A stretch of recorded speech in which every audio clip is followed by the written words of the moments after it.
एक दिन राजा शिकार पर गया और उसने अपने कपड़े खून से लथपथ कर कर महल को भेज दिए और साथ में एक फरमान भेजा कि राजा शेर का शिकार कर रहा था, पर शेर ने राजे को मार डाला।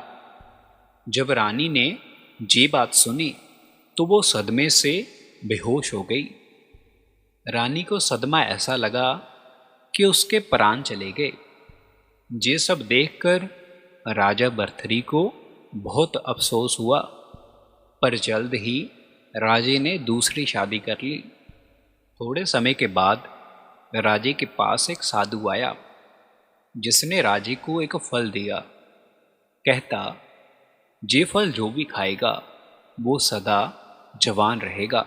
राजे ने उस साधु को उस फल के मुकाबले हीरे जवाहरातों से भर दिया। राजा भर्तृहरि ने वो फल खुद ना खाया, पर सोचा क्यों ना मैं इसको अपनी रानी को दे दूं। उसने पहली रानी की नेकी को देखकर ये निर्णय लिया। उसने कहा, ये फल तो मेरी रानी को ही खाना चाहिए।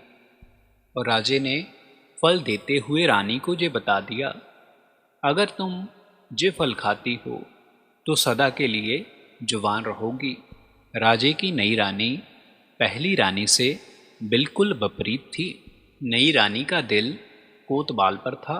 राजे की रानी क्या करती है, वो फल उठाकर कोतवाल को दे देती है। कहती है, क्यों ना कोतवाल सदा के लिए जवान रहे। रानी वो फल उठाकर कोतवाल को दे देती है, पर कोतवाल का लगाव सिर्फ रानी से नहीं होता, आगे वो एक वैश्या से भी संबंध रखता था। कोतवाल उस फल को अपनी प्रेमिका वैश्या को दे देता है और वैश्या को फल देते समय कहता है, इस फल को जो भी खाएगा वो सदा के लिए जवान रहेगा। वैश्या फल पकड़ती है और खाने के बारे में सोचती है।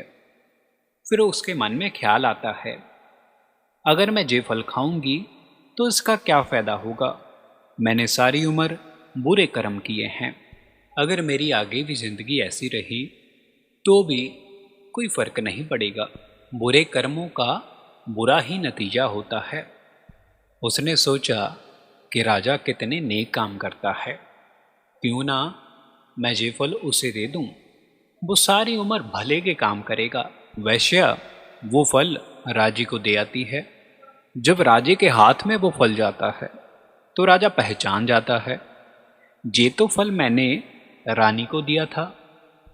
राजे ने वैश्या से पूछा कि ये फल तुम्हें कहाँ से मिला।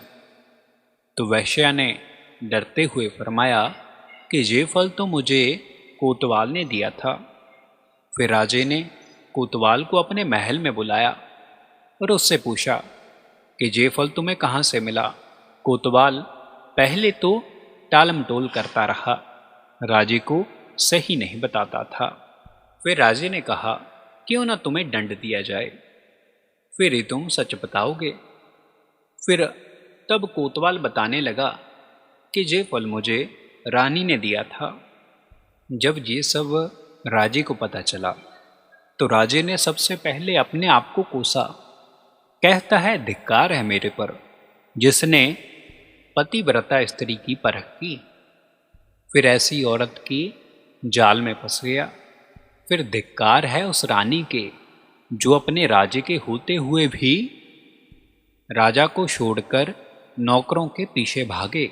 फिर धिक्कार है उस कोतवाल पर जिसको रानी तो मिली, पर वो रानी को छोड़कर एक वैश्या के पीछे भागता फिर रहा है। ये सब सोचते सोचते राजा भर्तृहरि ने अपना राजपाट त्याग दिया और अपनी बाकी की जिंदगी प्रभु की भक्ति में लगा दी। इसलिए बेवजह किसी की परख नहीं करनी चाहिए, इससे रिश्ते तो टूट ही जाते हैं, साथ ही साथ हमारा विश्वास भी टूट जाता है।